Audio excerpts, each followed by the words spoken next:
नमस्कार दोस्तों, always extra के इस सेशन में आप लोगों का स्वागत है। जहां मैं राहुल चौधरी हर वीक आपसे बात करूंगा देश विदेश की कुछ ऐसी पॉपुलर पर्सनालिटीज के बारे में, कुछ ऐसी शख्सियतों के बारे में जिनके नेगेटिव या फिर पॉजिटिव एक्शंस ने वहां के लोगों के जीवन के ऊपर बहुत गहरा इम्पैक्ट छोड़ा हो, जिनकी वजह से लोग किसी ना किसी तरीके से प्रभावित हुए हों। तो दोस्तों, ऑलवेज एक्स्ट्रा के इस पहले सेशन में आज हम जानेंगे एक ऐसी ही शख्सियत के बारे में जिन्होंने बहुत स्ट्रगल किया है अपने राइट्स के लिए, अपनी कम्युनिटी के राइट्स के लिए। दोस्तों, जिन्होंने अपनी कम्युनिटी के साथ साथ अपने देश के लिए भी इस कदर डेडिकेटेड होकर काम किया और आज़ादी के बाद भारत की इतनी सिस्टमेटिक तरीके से नींव रखी कि आने वाले हजारों सालों के लिए हमारे सामने एक बहुत ही पावरफुल ढांचा डेवलप हो गया, जो कि दोस्तों एक भव्य समाज के लिए बहुत ज़्यादा जरूरी था। तो दोस्तों, इस सेशन में आज हम बात करेंगे एक ऐसी शख्सियत के बारे में जिनके बारे में आप सब लोग अच्छे से जानते हैं। हम बात करने वाले हैं डॉक्टर भीमराव अंबेडकर जी के बारे में। Father of Indian constitution doctor Ambedkar का जन्म 14 अप्रैल 1891 को वर्तमान मध्य प्रदेश के महू नामक एक कस्बे में हुआ। और दोस्तों, इसी महू कस्बे को वर्तमान में डॉक्टर अंबेडकर नगर के नाम से जाना जाता है। दोस्तों, अंबेडकर जी का पूरा नाम था डॉक्टर भीमराव रामजी अंबेडकर। अपने नाम का प्रथम शब्द उन्होंने अपनी मदर के नाम पर रखा, जिनका नाम था भीमा। रामजी शब्द इन्होंने अपने फादर रामजी सकपाल की वजह से रखा। और अंबेडकर, जो कि दोस्तों इनका सरनेम है, इनके एक गुरु ने दिया, जो कि अंबेडकर जाति के एक ब्राह्मण थे। दोस्तों, इस तरीके से अंबेडकर जी के नाम में उनकी लाइफ से जुड़े 3 इंपॉर्टेंट लोगों का समावेश है।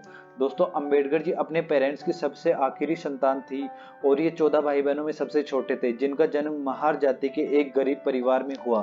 दोस्तों, अंबेडकर जी ने एक ऐसी जाति में जन्म लिया जिसे अपने ही देश में अपने ही लोगों द्वारा बहिष्कृत किया जाता था। एक ऐसे समाज में जन्म लिया जो अनटचेबिलिटी, जो छुआछूत, भेदभाव, कास्टिज्म की जंजीरों में जकड़ा हुआ था। और बचपन से ही अंबेडकर जी को कास्टिज्म, अनटचेबिलिटी जैसी चीजों का सामना करना पड़ गया, जहां उच्च वर्ग के लोगों द्वारा निम्न वर्ग में माने जाने वाले लोगों के साथ डिस्क्रिमिनेशन किया जाता था। और दोस्तों, बचपन से ही अंबेडकर जी के साथ कुछ ऐसे इंसिडेंट हुए, कुछ ऐसे भेदभाव के सीन्स हुए जो कि उनके दिलो दिमाग में छप चुके थे। और इक्वलिटी का सपना लेकर पैदा हुए अंबेडकर जी से यह भेदभाव सहन नहीं होता था। और घर से लेकर स्कूल तक में डॉक्टर अंबेडकर ने कई ऐसे इंसिडेंट होते हुए देखे जहां अपने ही देश के अपने ही लोगों द्वारा उन्हें या फिर उनकी कम्युनिटी को डिस्क्रिमिनेट किया जाता था। स्कूल में ना चाहते हुए भी उन्हें क्लास में सबसे पीछे बैठना पड़ता था और वो स्कूल के वाटर टैंक तक को यूज नहीं कर सकते थे। दोस्तों, ऐसी कई चीजें थी जो उन्हें अफेक्ट करती थी, लेकिन इसके बावजूद भी पढ़ाई के प्रति उनकी इच्छा शक्ति कम नहीं हुई। और कहीं ना कहीं उन्हें समझ आने लगा था कि एजुकेशन ही एकमात्र वो सोल्यूशन है जो कास्टिज्म की इन जंजीरों, कास्ट डिस्क्रिमिनेशन जैसी गंदगी को मिटा सकती है। दोस्तों, अंबेडकर के जो फादर थे रामजी सकपाल, वे ब्रिटिश इंडियन आर्मी में सूबेदार की पोस्ट पर थे और पोस्टिंग के चलते कई बार एक जगह से दूसरी जगह उन्हें माइग्रेट करना पड़ता था। और 1897 में वे अपने परिवार को लेकर बॉम्बे आ गए, जहां पर डॉक्टर अंबेडकर को एल्फिस्टन हाई स्कूल में एडमिशन मिला।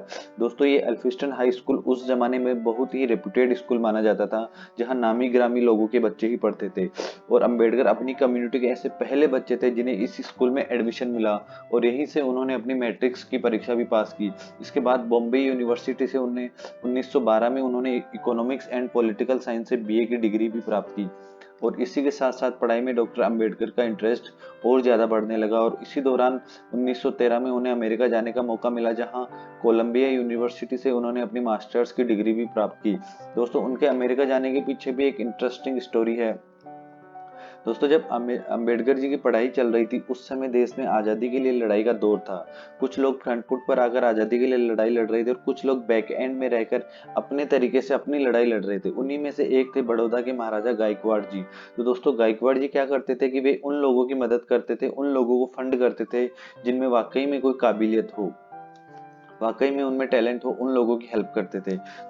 तो अंबेडकर जी भी किसी थर्ड पर्सन की हेल्प से गायकवाड़ जी से मिले और गायकवाड़ जी को जब लगा कि ये लड़का वाकई में कमाल कर सकता है, तो उन्होंने बड़ौदा स्टेट स्कॉलरशिप के माध्यम से अंबेडकर जी को पढ़ने के लिए कोलंबिया यूनिवर्सिटी में भेज दिया।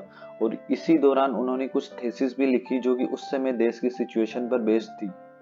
तो दोस्तों देखिए, जितने भी महान लोग हुए हैं उन्होंने उस समय जो गलत हो रहा था उसका विरोध तो किया ही किया, लेकिन उसके साथ साथ पैरेलली उसके एलिमिनेशन के लिए भी काम कर रहे थे।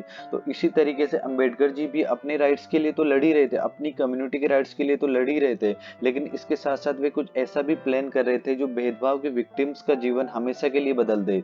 दोस्तों अंबेडकर उस समय के जो पॉलिटिशियंस थे उनसे ज्यादा प्रभावित नहीं थे, और पॉलिटिक्स में उन्हें कास्टिज्म का समावेश दिखता था, क्योंकि उस टाइम के जो मैक्सिमम पॉलिटिशियंस थे दोस्तों वे अपर कास्ट से बिलोंग करते थे। और इसी के विरोध में उन्होंने 1920 में एक वीकली न्यूज़पेपर भी पब्लिश किया जिसका नाम था मूक नायक।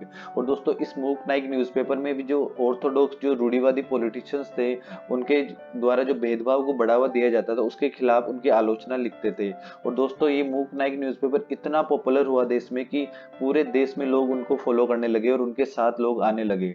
और जब अंबेडकर जी बॉम्बे हाई कोर्ट में दोस्तों लॉ की प्रैक्टिस कर रहे थे उस टाइम उन्होंने जो अनटचेबल्स माने जाते, जो अछूत माने जाते थे, उन्हें पढ़ने के लिए बहुत ज्यादा एनकरेज किया, क्योंकि वे मानते थे कि एजुकेशन एक मीडियम है जो कि इनके लाइफस्टाइल को ऊपर उठा सकती है।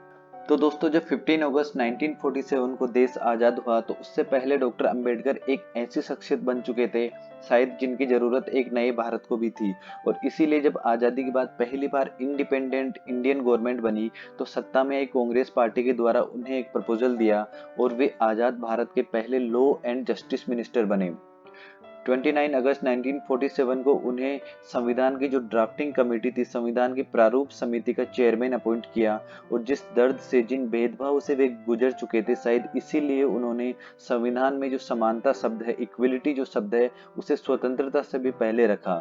डॉक्टर अंबेडकर का मानना था कि समानता ही सबसे बड़ा धर्म है, और जिस धर्म में वे पैदा हुए, जहां उन्होंने अन्याय देखा, जो डिस्क्रिमिनेशन देखा, उससे उनको बहुत ज्यादा अफेक्ट किया। और जब 6 दिसंबर 1956 को दिल्ली में उन्होंने अंतिम सांसें ली, उससे पहले वे अपने लाखों फॉलोअर्स के साथ हिंदू धर्म त्याग कर बौद्ध धर्म अपना चुके थे। दोस्तों डॉक्टर अंबेडकर का कहना था कि मैं हिंदू धर्म में पैदा हुआ था, ये मेरे हाथ में नहीं था, लेकिन मैं मरूंगा हिंदू धर्म के साथ नहीं, ये मेरे हाथ में है। तो दोस्तों ये थी डॉक्टर भीमराव अंबेडकर के जीवन से जुड़े कुछ फैक्ट्स, कुछ पहलू जिन्हें इतने कम समय में समझा पाना बहुत मुश्किल है। Thank you so much.